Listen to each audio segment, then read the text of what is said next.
patrón para poder estudiar todas las otras patologías en la área neumológica. ¿Listo? Es el patrón. Ustedes dominan lo que es neumonía y pueden dominar todas las otras que va a venir, que es tuberculosis, asma, enfermedades por distintos otros gérmenes de las que son las habituales. Entonces, lleguen a repasar neumonía y van a ver que va a ser mucho más fácil el avance de las otras patologías. ¿Listo? Bueno.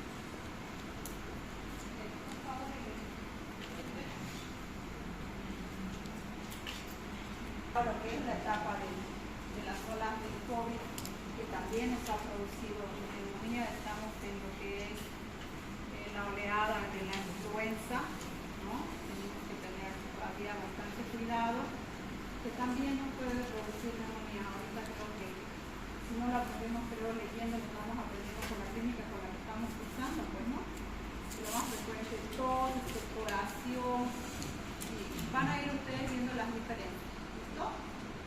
Dentro de la neumonía, entonces, es necesario saber la definición, las características clínicas, las laboratoriales, los criterios de internación, de hospitalización, cuándo ustedes lo van a tratar de forma ambulatoria, cuándo lo van a tratar de manera endovenosa o la internación propiamente dicha. Entonces, esos criterios ya son muchos.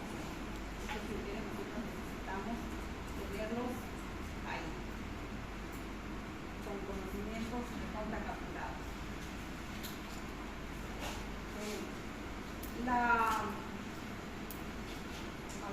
En relación a lo que es la bibliografía, entonces estamos. Puede ser Harrison, puede ser Carreras, el libro de neumología de los últimos 3 años de edición de cualquiera de las sociedades de neumología. No hay uno específico, porque nosotros vamos a sacar todos los conocimientos en común y básicos que tengan estos libros, ¿listo?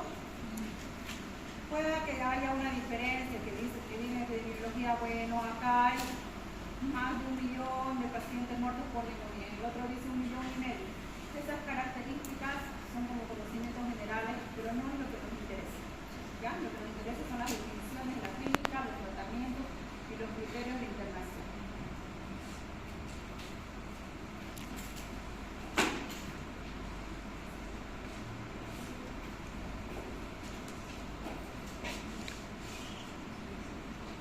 Dos definiciones que al final llegan a hablar de la misma característica, pero dicha de manera diferente.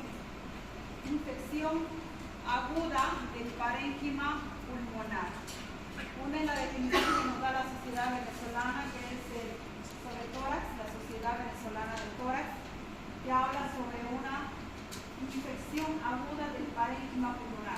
Estamos hablando netamente del tejido pulmonar, ¿cierto? Dice, manifestado por la aparición de fiebre, síntomas y signos respiratorios, más evidencia del patrón radiológico anormal en la radiografía. En relación a la definición de la OMS, es similar, o sea, son estas dos las que mayormente hacen la referencia a neumonía, por la que más se aproxima. Infección del parénquima pulmonar, ¿listo? Aquí les dice, los alveolos de los enfermos en la neumonía están llenos de pus líquido, lo que hace dolorosa la respiración y limita la absorción de oxígeno. Entonces son estas las definiciones las que más se utilizan en neumonía. En relación a la fisiopatología, entonces la neumonía no es exclusividad de una infección bacteriana. Puede ser una infección viral, puede ser una infección parasitaria, puede ser una infección fúngica o la de hongos. ¿Listo? No para todo es amoxicilina. No es que llegue a toser y se creció amoxicilina. No, eso no hay. ¿Listo? No existe. Porque hay distintos tipos de orígenes, distintos tipos de etiología, distintos tipos de gérmenes. En relación entonces a la fisiopatología, dice, la neumonía es una consecuencia, efecto consecuencia, es una consecuencia de la proliferación o la multiplicación de microorganismos. Entonces,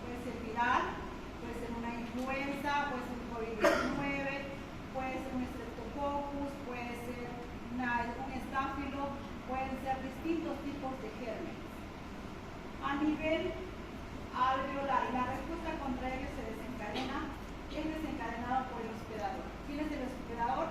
Nosotros, somos nosotros. Entonces, tendrá que ver mucho la inmunidad que nosotros tengamos o la comorbilidad que nosotros tengamos. Sí, a mayor inmunosupresión, mayor proliferación de microorganismos. Pacientes que tienen VIH, pacientes que tienen enfermedades inmunológicas como lupus, también cuenta ahí la diabetes, entonces van a poder proliferar mucho más los microorganismos que estén interviniendo en lo que es el proceso infeccioso. Entonces, hay vías de contagio que se consideran 3, ¿no? Las vamos a puntualizar como 3. El descendente, de acuerdo a la anatomía respiratoria que nosotros tenemos, ¿no? Nuestro aparato respiratorio es descendente. No es que uno respira para arriba, uno respira hacia abajo, hacia los pulmones. Por eso es que dividimos en una vía respiratoria superior y vía respiratoria inferior. La vía respiratoria superior estamos contando con lo que son las fosas nasales, ¿cierto? La laringe, tráquea, y bronquios, y vías respiratorias inferiores, bronquiolos, alveolos, y todo en realidad el pulmón, pues, ¿no? Vía respiratoria inferior. Y de ahí a más adelante, entonces ustedes van a ir separando lo que son las infecciones de vías respiratorias superiores, que son más frecuentes, vías respiratorias inferiores. Pero la neumonía en sí netamente habla de lo que es el parénquima pulmonar. No le está tocando lo que es tráquea, no le está tocando laringe, no le está tocando ningún segmento de la vía respiratoria superior. Entonces, una primera vía de contagio es la vía descendente, porque dentro de ese proceso hasta llegar a los pulmones hay barreras de defensa. ¿Listo? Si va eliminando la primera, la segunda, la tercera, la que vamos a hablar después, entonces se considera como una vía de contagio. La siguiente, una hematógena. La vía sanguínea se considera como también parte de un proceso que podría llegar hacia los pulmones mediante la vía circulatoria. Pie diabético infectado, ¿cierto? La sangre que va a circular por ese pie infectado va a llegar a hacer una circulación de oxigenación en los pulmones. Entonces los gérmenes van a ir entonces a quedarse en los alveolos dentro de ese proceso de la homeostasis, ¿cierto? Entonces, ahí tenemos otra vía de contagio. Entonces, ¿por qué tuvo infección pulmonar si mi hijo entró con tal infección, digamos, con tal absceso? Hasta para tener una defensa médico-legal nosotros necesitamos saber cómo son las fisiopatologías, cómo son las medidas de contagio, cómo es que podría haber llegado de un pie, ¿cierto?, hacia el pulmón. Entró una infección en la pierna y no, pues lo mataron acá los médicos, ¿no? Los de la Gabriela lo mataron con una infección, con un choque séptico. Entonces, para poder tener una defensa, nosotros necesitamos saber cómo es el mecanismo de cómo está funcionando esto. La vía de continuidad. Bien, perfecto. Lo acuchillaron, traspasó lo que es la pleura, hay un proceso de una herida abierta, infecciosa, y porque está con la cercanía pulmonar, ¿puede infectarse? Sí, puede infectarse, claro que sí. Entonces también se considera como parte de lo que es una vía de contagio, por la cercanía de órganos, o un absceso de diafragma también podría ser. El diafragma es el músculo respiratorio que está cerquita del parénquima pulmonar. Puede ser también una infección a nivel de las capas cardíacas, puede haber. Entonces, esa cercanía se considera como un agente, como un área de contagio, ¿ya? Dentro de la fisiopatología, entonces, habíamos hablado que hay la vía descendente, donde vamos a hablar de barreras de defensa. ¿Listo? La primera barrera de defensa llega a ser los cornetes y las vibrisas. ¿Qué son las famosas vibrisas? Que alguna vez ha sido pregunta de examen en esta universidad. Son los famosos vellos que nosotros tenemos en las narices que forman como una barrera de defensa. Entonces, bien por lo que a veces llegan a depilarse, ¿no? ¿no? Que estéticamente es para que se vean más hermosos, pero estamos sacando esta barrera de defensa. Llega entonces a filtrar, la palabra es filtrar. Mediante la filtración es que detiene el ingreso de microorganismos hacia la segunda barrera o hacia la tráquea y evita pues el descenso de continuidad hasta llegar a los pulmones. Dice, desde el medio externo hacia la vía respiratoria. Entonces hablamos como primera fuerza de defensa en la fisiopatología están las nitrisas como también los cornetes que evitan el ingreso de los microorganismos. Pero en cierta ocasión si tendría o rebasa esta primera fuerza de defensa, vamos a hablar de la segunda fuerza de defensa, donde ya hay la formación de mocos, ¿ya? El moco también es un medio de defensa mediante la formación o mediante estos epitelios, mediante estos epitelios que es el epitelio cilíndrico, ciliado, pseudoestratificado, donde nosotros tenemos estas células que son las células caliciformes que llegan a formar moco. ¿Y el moco qué hace? Adhiere a los microorganismos. Entonces, esa es otra manera de poder defenderse el organismo del ingreso de estos microorganismos, ¿no? Pero si son demasiado patógenos, o sea, si son demasiado violentos, tienen mucha fuerza para poder seguir ingresando, son muy agresivos, entonces rompen esa barrera y hablamos de la tercera barrera donde tiene que activarse la barrera de la tos, logrando la salida de aire, expulsando todos los microorganismos, ¿sí? Y ahí dice que la tos, ¿no?, va a lograr la salida del aire arrastrando el moco más los microorganismos y las partículas ajenas al organismo. Bueno, aquí para tener un recordatorio de lo que son las vías respiratorias superiores, ¿no?, por descendencia a los microorganismos. La primera defensa que ha tenido ha llegado a ser las nitrisas, la segunda el moco, la tercera la tos por la que los microorganismos tienen que salir, deben salir, pero no llegan a salir cuando llega a ser muy agresivo o hay mucha cantidad de microorganismos bastante violentos, bastante patógenos, muy agresivos, como hemos usado con el COVID-19 o como un estreptococcus o como un Staphylococcus aureus. Entonces van a seguir rompiendo todas las cadenas de defensa hasta poder llegar al parénquima pulmonar. ¿Y qué es lo que pasa en el parénquima pulmonar? Aquí nosotros tenemos como recordatorio esta gráfica que es un pequeño alveolo con sus paredes alveolares, la membrana alveolar, y alrededor estaría adosándose los capilares que van a hacer un paso de los leucocitos para poder atrapar todos los microorganismos que lleguen a esta cavidad. Esta cavidad llegaría a ser el final de los bronquiolos y llega a esta área donde se hace el proceso de la respiración. Oxígeno por dióxido de carbono, oxígeno por dióxido de carbono. Pero en este paso de esa mecánica también pueden salir leucocitos. Y esos leucocitos, dentro de esos leucocitos nosotros tenemos lo que son los granulocitos, tenemos los agranulocitos, recuerdan, ¿cierto? Dentro de los leucocitos también hay una que se llama macrófago, que se encarga de fagocitar, de destruir, de agarrar y comérselo a la bacteria, comérselo y terminar destruyéndolo. Entonces, los alveolos están formados por neumocitos tipo 1 que se encargan del intercambio gaseoso, ¿ya?, oxígeno por dióxido de carbono. Los neumocitos tipo 2 que producen una sustancia surfactante para que este alveolo no esté colapsado.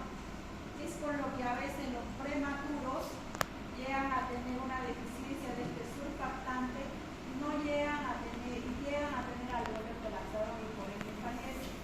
Es importante entonces la función de este neumocito. En los alveolos también encontramos macrófagos o células en polvo. Si los microorganismos logran pasar a los alveolos, los macrófagos alveolares reaccionan.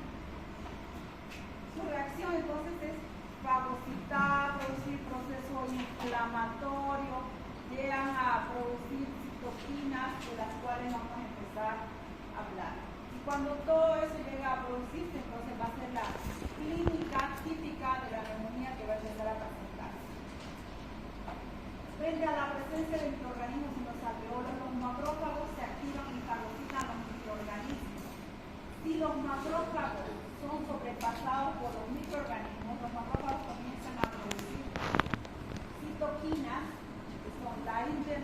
interleucina 1, interleucina 8, los factores de necrosis tumoral, factores de estimulantes de colonias de leucocitos.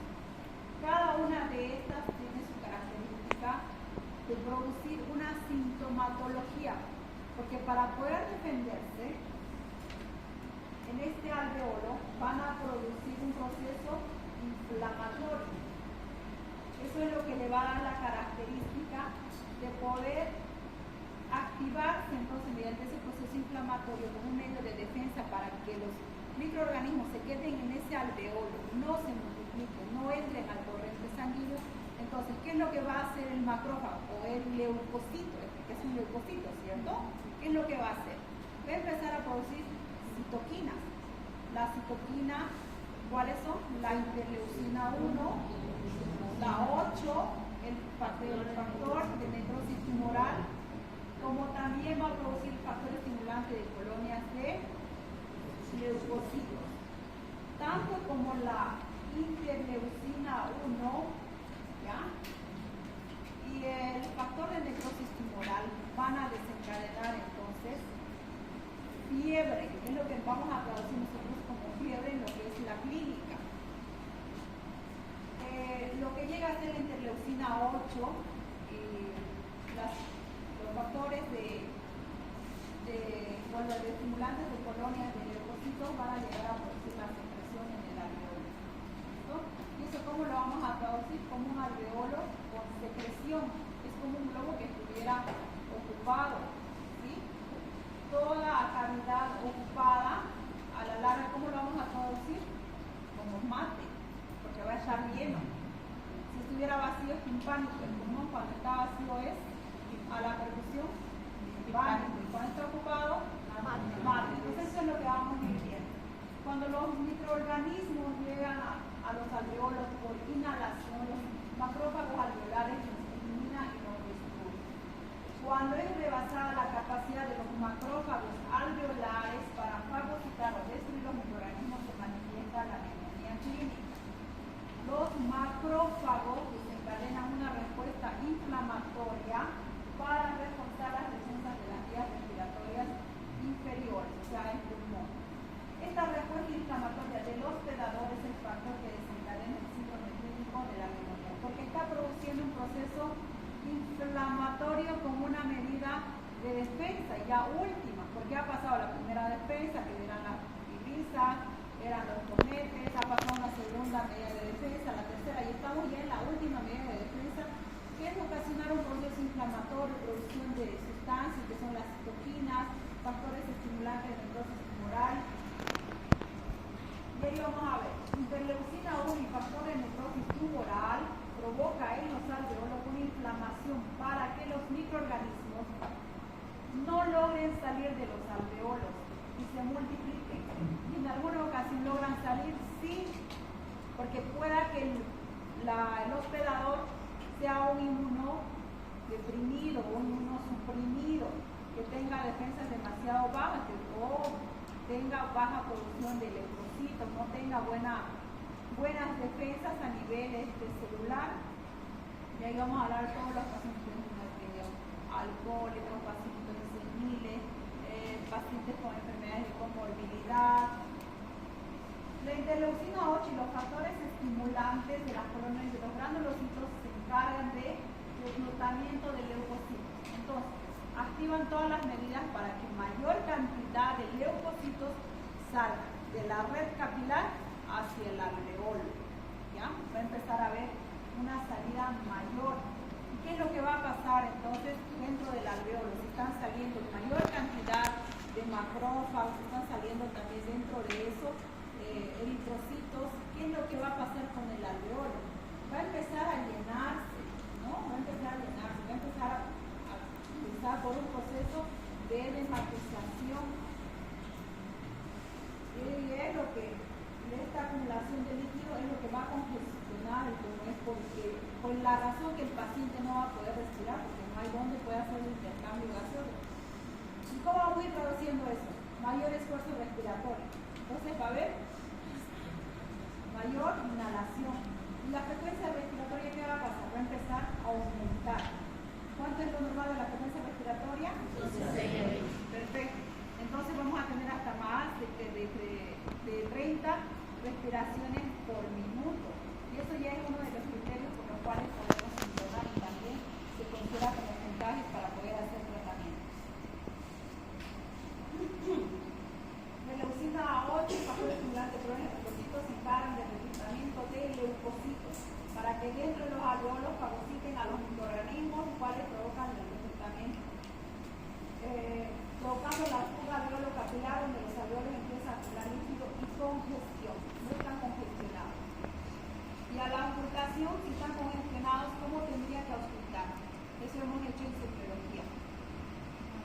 Ocultación.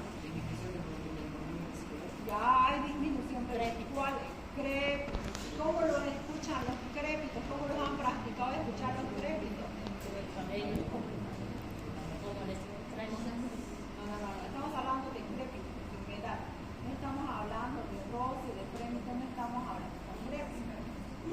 Los crépitos los vamos a escuchar a lo menos cuando es alveolar y le vamos a hacer la analogía, es como cuando ustedes estuvieran escuchando que está hirviendo un caldero, o cuando ustedes están lanzando aire a un vaso con una bombilla, ¿cierto? Ese burbujeo, esa es la característica de la ocultación de un crépito.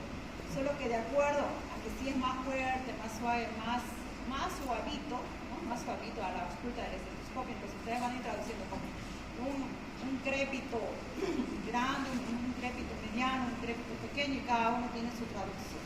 ¿Listo? Pero es porque esto está lleno, y cuando el paciente respira, entonces va a producir su característica típica de un crépito. Aquí tenemos entonces, fíjense, una red capilar. La característica muy bonita del pulmón es que hace una oxigenación, bueno, de la sangre. Todo lo que es el desecho mediante la circulación mayor o menor es a través entonces de estas paredes alveolares mediante la red capilar. Tiene una vena pulmonar, pero en este caso hay una vena pulmonar, una arteria pulmonar, la red capilar alrededor del décimo alveolo, haciendo la función entonces de oxigenación y sacando un dióxido de carbono. Pero entre los espacios que son alveolares, los interalveolares, cuando hay el proceso inflamatorio, va a haber el escape de estas células, ¿ya? De los leucocitos. Pero no solo llegan a escapar leucocitos, también llegan a escapar eritrocitos. Y eso es una de las bases de características que le va a dar al pulmón. Escapan muchos leucocitos confusionando, llenando a este alveolo. Entonces no va a dar esa facilidad de poder hacer esa función de intercambio gaseoso, por lo que el alveolo está lleno por la secreción que ha llegado a producir. Aquí tenemos en un resumen cómo se llega a producir el síndrome clínico. Entonces, interleucina 1, el factor de necrosis tumoral en relación a la fiebre, interleucina 8, factor estimulante de granulocitos, ayuda a la estimulación de mayor producción de leucocitos a nivel periférico y secreción en purulenta. Y los macrófagos y los neutrófilos entonces producen la salida de lo que son también los eritrocitos, produciendo la hemofilisis. En la histopatología de la neumonía vamos a ver 4 fases, empezando de la fase más compleja, que es la fase de la hematización, donde ya hemos hecho mención que es la salida, la congestión de un alveolo con la mayor cantidad de salida de los leucocitos, y a la vez la secreción, ¿no? Y la acumulación de bacterias prealveolares, o sea, hay un exudado tipo proteico que va quedando en el alveolo. ¿Ya? Entonces esta fase se conoce como fase de congestión y de hematización. Tenemos una segunda fase, que es la fase de hepatización roja, donde aparte de la salida de los leucocitos, también ha habido salida de los eritrocitos. ¿Listo? Entonces, el pulmón, ¿cómo es que se va a ver? Se va a ver rojizo, se va a ver con una característica tipo de endurecimiento, como es el hígado. Tiene esa característica. Entonces, en un corte anatomopatológico se va a ver como en esta fotito que ustedes están viendo. De eso se trata entonces la fase de hepatización roja. ¿Listo? Por el endurecimiento y por la salida también de los eritrocitos cuando llegan a salir los leucocitos, que son los macrófagos. En la fase gris ya estamos entrando casi a una fase de resolución. Tiene el cambio de la coloración pulmonar, porque ya hay muerte de los eritrocitos. O sea, los eritrocitos que han llegado a salir empiezan a morir, porque tiene su cantidad o su duración en días. Estos los eritrocitos duran mayormente 120 días, y los que ya han cumplido pues sus 120 días ya van muriendo, ¿no? No es que de acá a 120 días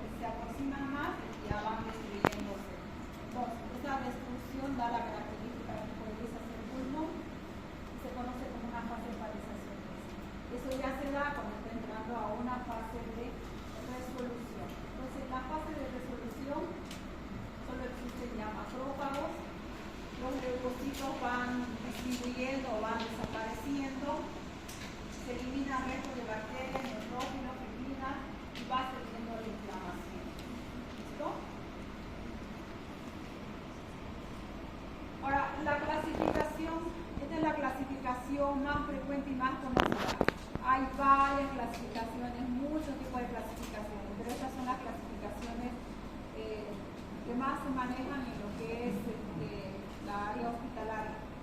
Puede ser una neumonía, la famosa NAS, neumonía adquirida en la comunidad, ¿ya?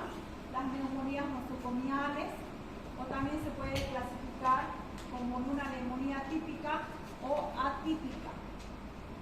Puede ser también, de acuerdo al área pulmonar que esté afectando, puede ser secundaria, lobar, puede ser mixta, puede ser focal, necrotizante o a la vez también evolucionar a un absceso pulmonar. Dentro de lo que llega a ser las NAC, las neumonías adquiridas en la comunidad, que es lo más frecuente, ¿no? Hay que tomar cierto tipo de criterios hablando de lo que es la definición. ¿A cuáles las consideramos las NAC? Las neumonías adquiridas en la comunidad. Entonces, las neumonías adquiridas en la comunidad son las que han presentado la sintomatología neumónica en relación a tener fiebre, tos, disnea, dolor peurítico, las que son dentro de las 48 a 72 horas, ¿no?, al ingreso de un hospital y 7 días previos a una hospitalización o atención hospitalaria. Quiere decir, 7 días antes de haber llegado al hospital y 2 días a 3 días después de estar en el hospital. Entró por una gastroenteritis, ¿listo? El paciente. A los 2 días empezó a toser, a tener dolor torácico. ¿Está todavía dentro de este criterio? Sí. Entonces, es una neumonía adquirida en la comunidad. Bien, si nosotros indagamos más, probablemente en su área había influenza H2N3, que es la que estábamos frecuentemente, ¿sí? Ha sido una zona muy endémica, tal vez para Staphylococcus aureus. Hay áreas o centros de salud que hacen bastantes estudios y registran qué características, probablemente sea uno de esos gérmenes. Dentro de esa definición, ese paciente entra todavía a lo que llega a ser una neumonía adquirida en la comunidad. Entonces, esa definición es importante porque modifica lo que es la definición de neumonía adquirida o neumonía, nosocomial. En la nosocomial dice, paciente, ¿no?, que esté en el hospital 48 a 70 horas después del ingreso, sin que estuviera un periodo de incubación y superación de menos de 7 días luego del regreso al hospital. Después de haber ingresado, después de estar 48 horas, fíjense cómo cambia, no, después de haber estado 48 horas a 72 horas o 3 días de haber estado en el hospital, después, a 7 días después de salir del hospital, se considera nosocomial. Yo estoy en mi día 3 de haber salido del hospital, salí por una fractura, empiezo a toser, tengo toda la sintomatología. ¿Dónde me pude haber contagiado de algún germen? Dentro del hospital. Si estuve en una sala de pseudomonas, probablemente ese sea mi germen, ¿no? Probablemente. Puede ser cualquier otro, pero probablemente si estuve en una área de mayor cantidad de cierto tipo de germen. Entonces, esta es la definición, porque la clínica es la misma. Diferencia entre una neumonía típica y atípica. Las diferencias se vamos a hacer en relación a la parte clínica, radiográfica y también en relación a la diferenciación laboratorial. En relación a la clínica es una neumonía típica, estamos hablando de términos típicos, los atípicos mayormente son virales, ¿no? Los típicos son los conocidos como Streptococcus pneumoniae, influenza, pneumoniae, clamidia, pneumoniae, los más conocidos. Los que son atípicos mayormente llegan a ser de la serie de las legionarias, llegan a ser de los virus iniciales, virus influenza, virus público. O sea, la presentación clínica nos va a ir cambiando, ¿listo? Entonces, en la clínica, el comienzo es abrupto, es tos, de repente, con expectoración, les dice purulenta, dolor pleurítico, consolidación, ¿no? En cambio, en la típica, el comienzo es insidioso, silencioso, tos seca, tos productiva, tos seca. No hay dolor pleural, no hay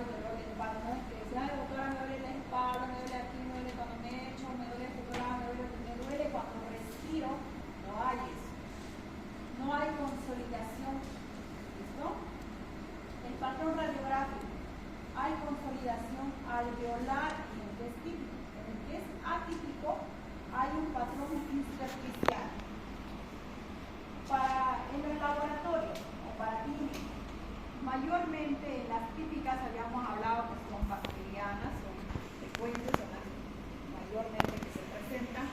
Entonces va a haber una leucocitosis. A diferencia de nosotros, los leucocitos están iguales o descendidos. O sea, hablamos de leucopenia. En este hay neutrofilia o segmentados. En cambio, nosotros vamos a encontrar entonces unos linfocitos elevados o linfocitos ocasionales, ¿no? Están elevados. Fíjense las diferencias.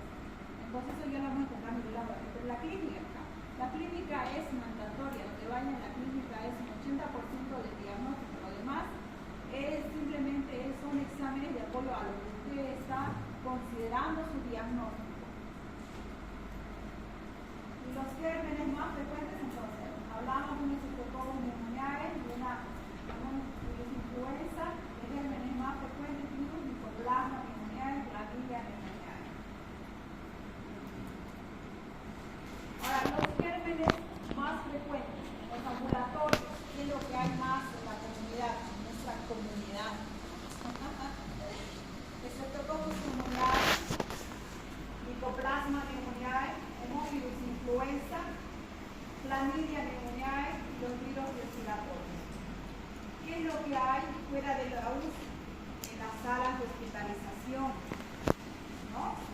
¿Qué hospitales tienen salas de hospitalización? Todos los hospitales de segundo y tercer nivel. Estamos hablando Bajío, Francés, San Juan de Dios, estamos hablando de Los Urenda, estamos hablando de todas esas salas tienen área de hospitalización. Entonces, ¿qué gérmenes llegan a cultivar? Van a encontrar con mayor frecuencia, van a encontrar Streptococcus pneumoniae, Mycoplasma pneumoniae, Clamidia pneumoniae, Hemophilus influenza, después seleccionar los virus respiratorios, de las cuales el virus de la influenza, AB, adenovirus, virus sincitial, virus parainfluenza. Y los que mayormente hay en una área de cuidados intermedios o cuidados intensivos. Streptococcus pneumoniae, Staphylococcus, Streptococcus, Legionella, bacilos gram negativos, Hemophilus influenza. Es lo que vamos a encontrar. Entonces, aquí estamos presentando a cuáles son nuestros enemigos. Entonces, ¿cuál es la tarea de nosotros? Leer cuál es la característica de cada germen, pues, ¿no? Debe haber un germen que se incuba 4 días, otros 10 días. Entonces, ¿cuál es su antibiótico de sensibilidad? Esta es la tarea que nosotros tenemos en relación a conocer qué gérmenes hay en mayor cantidad en cada área en relación a lo ambulatorio, de hospitalización o de UCI. Neumonía asociada a los cuidados para la salud. Estos son ciertos factores en los cuales también hay mucho desarrollo de microorganismos que están en relación a producir una neumonía. Hospitalización por más de 48 horas. Tenemos pacientes que se quedan más de un mes, 2 meses, porque nuestra ley no es tan clara, dice que el paciente se debe ir en su mejor estado general, pero a veces en el hospital que trabaja un ciclo, usted puede llegar a un mejor estado general del paciente porque sabemos que es una enfermedad terminal. O no tiene familiares, también hay gente en situación de calle en el hospital San Juan de Dios, hospital japonés, que no lo puede exteriorizar. Entonces están más de 48 horas, se quedan meses y hasta llegan a fallecer en el centro hospitalario. Entonces es frecuente, porque toda persona va al hospital porque está enferma. Puede ser por una intervención quirúrgica, una reparación, pero mayormente son procesos infecciosos. Bueno, entonces el acúmulo de bacterias en el área está en gran cantidad, está masivamente. Hospitalización, les dice, por más de 2 días en los últimos meses.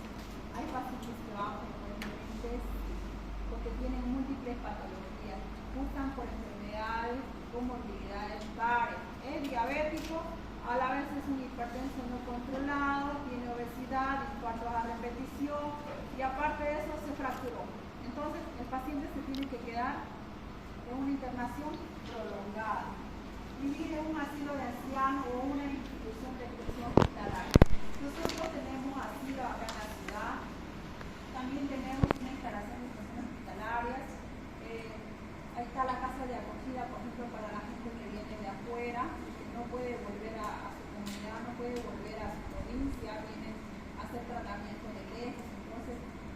ciertas organizaciones no lucrativas que dan casas para que ellos se puedan quedar, ¿no?, alojados mientras el paciente se cure, o llevan al paciente para que pueda alojarse a esos centros. Entonces, pero ya está, pues, ¿no?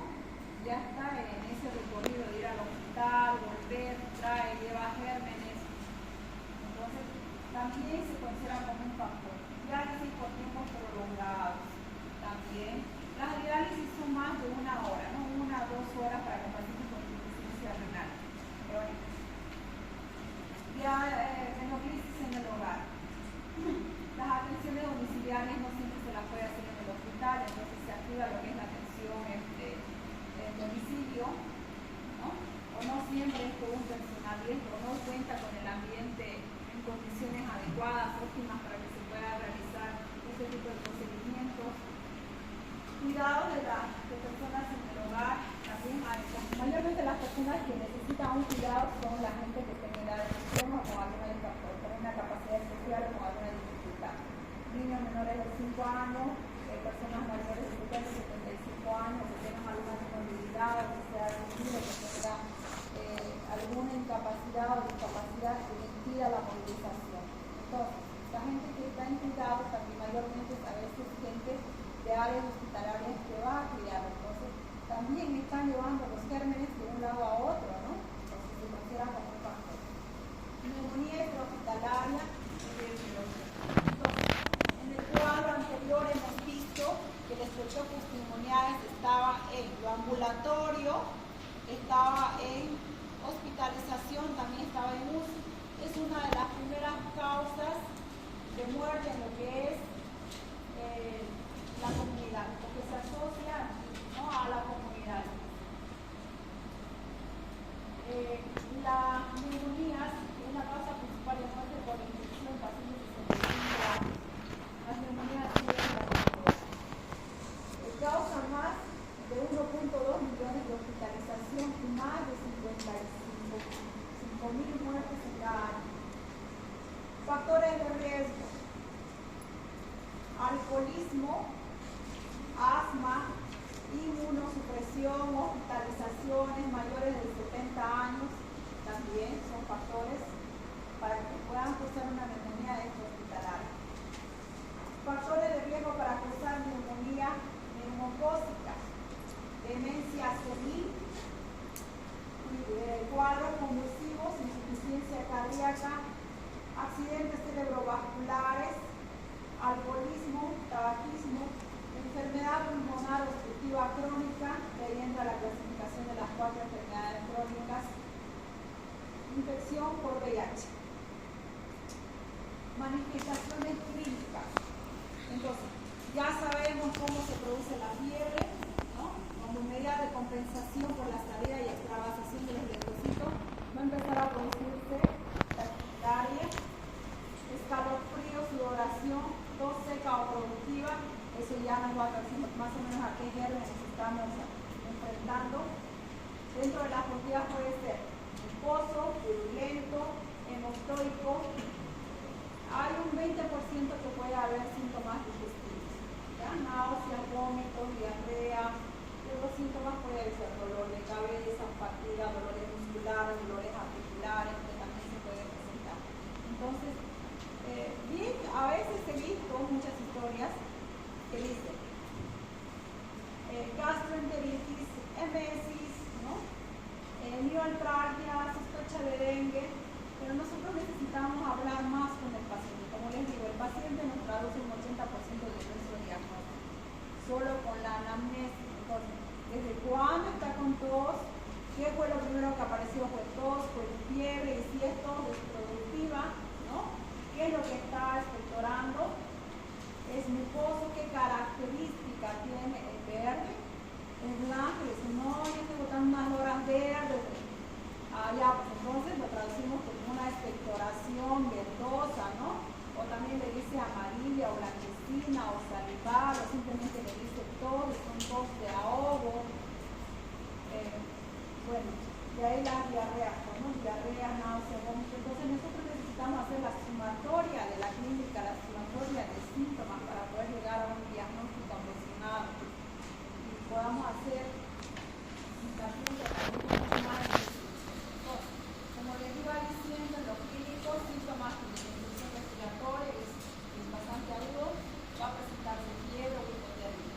fiebre estamos hablando desde cuántos grados. 37.5 su febril, a partir de 38 estamos en fiebre, ¿cierto? Entonces dice, doctora, vengo porque he presentado fiebre o he sentido calentura. Y se midió la temperatura, no, pero estaba caliente. No, solo caliente, no, solo mi cabeza o solo mi brazo. O sea. Entonces, algo térmica no cuántica, pueda que no haya tenido fiebre, ¿no? Y solo estaba una extremidad o solo la cabeza, pueda que no. Entonces, pero sí tiene que relatarse y especificarse. Fue controlado, se midió, no se midió la temperatura, cuánto de temperatura sí se midió. Y viene más en la noche con la tuberculosis, normalmente viene en la noche, ¿no? Con la diaporés. Escalofríos, tos. Entonces es importante saber cuál es la característica de la tos. Es una tos seca, tos productiva, qué es lo que está expectorando. No puede que sea diagnóstica, que sea con sangre, dolor torácico, disnea, signos de consolidación, los sectores. No hay signo claro de consolidación, siempre se requiere confirmar con una radiografía. ¿Listo? Últimamente estamos sacando muchos exámenes demasiado, se podría decir complejos, una neumonía con resonancia, neumonía, para una neumonía, una tomografía, estamos hablando también de costos que están arriba de 400, 1200 bolivianos, una radiografía estamos entre 40 a 60 bolivianos. Entonces, no nos vamos a disparar, ¿no? Viviendo exámenes bastante complejos y caros a la vez, si podemos nosotros conseguir con una radiografía la evaluación próxima a nuestro diagnóstico, a lo que nosotros estamos sospechando que en este caso es esta patología. Entonces, ¿qué es lo que nosotros vamos a ver en la radiografía? Bueno, tampoco es pedir por pedir, pues, ¿no? ¿Qué es lo que vamos a ver? Primero, lo básico. Primero, si está bien tomada, entonces nosotros necesitamos identificar áreas de consolidación o áreas también, podría ser infiltración intersticial si es una neumonía atípica. ¿Y eso cómo lo vamos a ver? Porque estamos en relación a describir escala de grises, ¿sí? Lúcido, translúcido. Entonces, las áreas de consolidación, ¿no? Las vamos a ver como áreas opacas, ¿listo? Todo lo que es pulmón, todo lo que es negrito, eso se ve como lúcido, se describe como una área lúcida, translúcida. Una área que van a ver como manchas blancas, son áreas de condensación, ¿listo? Entonces, necesitamos repasar lo que es el grado de escala de gris y la interpretación de una radiografía del tórax. Y lo que es repasar la anatomía básica, los segmentos, ¿no? Segmento superior, medio, inferior, las áreas lobales, intersticiales. No pacientes inmunodeprimidos, leucopénicos, tratar la radiografía de tórax puede ser normal en la primera fase de la neumonía adquirida en la comunidad. Entonces, síntomas, tos, fiebre, escalofríos, dificultad para respirar y dolor de espalda. ¿Listo? Es así como de hermoso viene una vena y una arteria y se convierte en una red capilar que se adosa a lo que son las paredes alveolares, donde se hace la función del intercambio gaseoso, como que también la salida de los depósitos y la producción de la inflamación cuando ya está afectado por los que tenemos en nuestro organismo. Entonces, la exploración física, fíjense, toda esta secreción proteica que se ha llenado, porque ha empezado a trabajar, a destruir el alveolo y empieza a haber secreción, pues no, tanto de lo que son los microorganismos como también de los macrófagos. Esto es lo que se va a escuchar. Fíjense, esto es como si fuera un vaso, hagan de cuenta que es una analogía que este es un vaso lleno de líquido, y esta sería la órbita. Entonces, al soplar, es ese ruidito que ustedes van a escuchar como créditos, ¿ya? Como un burbujeo. Eso es lo que yo necesito que en la práctica ustedes vayan afinando su oído. No necesitan tener un estetoscopio de la última generación, un estetoscopio sencillo les ayuda, pero necesito que cuando más pulmones se escuchen, vayan haciendo la diferenciación de lo que es lo patológico, pues, ¿no? ¿Okay? El panismo, el sectores permitantes, el murmullo vesicular en las áreas que no están comprometidas, las van a escuchar con un sonido. Eso es lo que van a escuchar, ¿listo? Entonces, en la traducción del estetoscopio es lo mismo, pero de compromiso, que hay áreas de condensación, dependiendo cómo esté comprometido, lo van a escuchar con mayor agudeza o con menos agudeza, y vamos a hablar de tépicos grandes, medianos, pequeños. ¿Listo? Validez, ¿no? Cuando ustedes lleguen a ver. Entonces, puntualizando lo que es el examen físico, en la inspección es importante que nosotros empecemos a ver, a observar, a describir a un paciente. ¿Listo? Y eso es de una forma ordenada. Cuando ustedes ya hagan su fiesta de graduación, ya estén como médicos en el campo laboral, no van a dejar de ser médicos, ni ebrios, ni accidentados, ni cuando se vayan a vivir a otro lado van a seguir siendo médicos y el vecino va a seguir viviendo a su casa. ¿Sí? Entonces, necesitan trabajar de una forma ordenada, de cabeza a pies, para que eso no me pase ningún segmento. ¿Listo? A veces, porque es familiar o porque es un colega, nosotros empezamos a manejarnos de manera desordenada. Y es ahí cuando empezamos a tener ciertas condiciones en nuestro trabajo. A ver, revisamos cómo está, ¿no? Está encorvado, está recto, cómo está respirando primero. Hay una frecuencia respiratoria acelerada, ¿sí? Hay mayor esfuerzo respiratorio. Entonces, eso ya es un punto para que nosotros vayamos haciendo cierto diagnóstico, vayamos apuntando qué cosas están alteradas, ¿no? Hay movimiento de tórax, disminución de la sensibilidad. Al respirar se extiende menos el tórax, cómo es la extensión normal del tórax y cómo es lo disminuido por las respiraciones cortas que llega a presentar el paciente, ¿no? Ya no respira, ya no está llegando, está respirando poquito. Hay entonces movimiento de músculos accesorios de la respiración. ¿Cuáles son los músculos accesorios de la respiración? Los intercostales, internos, externos, los regaleros y todos los que cubren el tórax, excepto el diafragma. ¿Ya? Entonces va a haber movimiento de esos músculos accesorios. Entonces nosotros necesitamos ser bastante observadores y describir. En esa parte nosotros lo único que hacemos es describir, no ponemos ni más ni menos, describimos cómo está. En la palpación, ¿por qué utilizamos la palabra 33? Porque hace un eco. Entonces, cuando nosotros empezamos a palpar, que es poniendo las manos sobre el tórax, eso va a estar aumentado, ¿no? Repita, 33, 33, 33, o cualquier sonido que tenga consonante que haga fuerza, no siempre tiene que ser 33. ¿Listo? Puede ser verbo, barra, cualquiera que haga repercusión, que haga eco. Entonces, lo que ustedes van a llegar a percibir va a ser vibraciones aumentadas. Necesitan practicar eso en casa, ¿no? ¿Cuál es lo normal? Para ir a ver cuál es lo alterado. Percusión. Seguimos percutiendo, eso no ha cambiado, ¿listo? Ya hace años, ya hace más de 50 años que percutían, hasta la actualidad seguimos haciendo estas técnicas, por si acaso.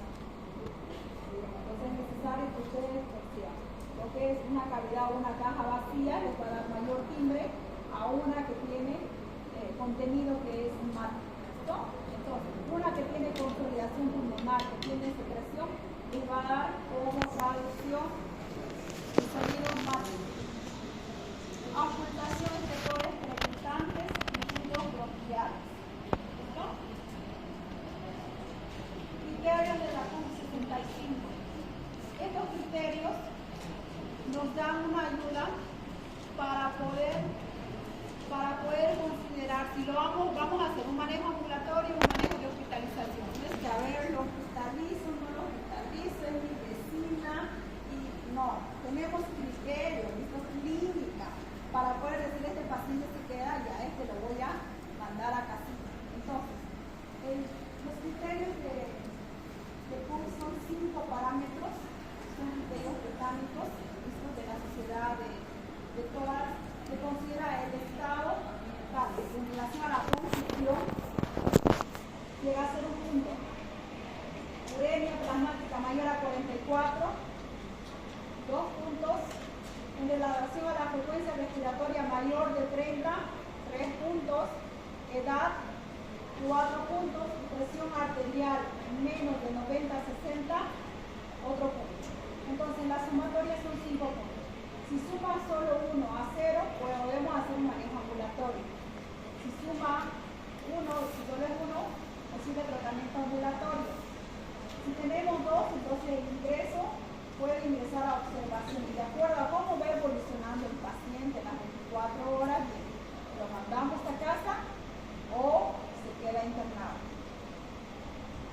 3 puntos, la sumatoria, que esté confuso, que esté hipotenso, ¿cierto?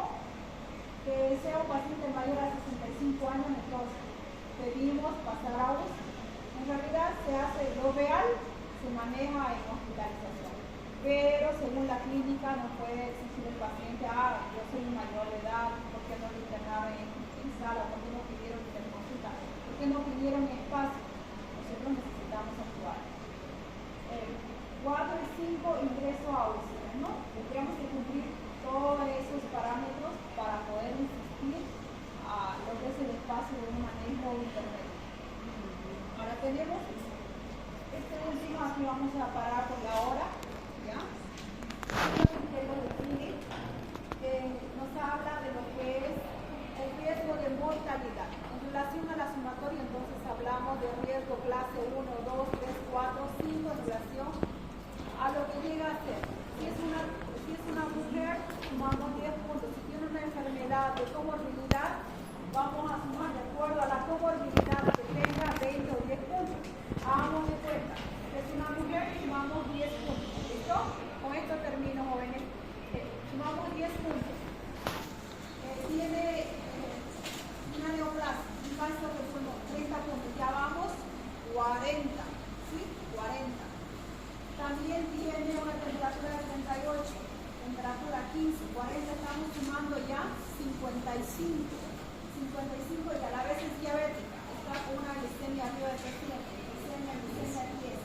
Estamos en la sumatoria de 65, entonces clase 2 tiene una mortalidad de 0,6%, es una clase de riesgo clase 2, interno o interno, sí interno.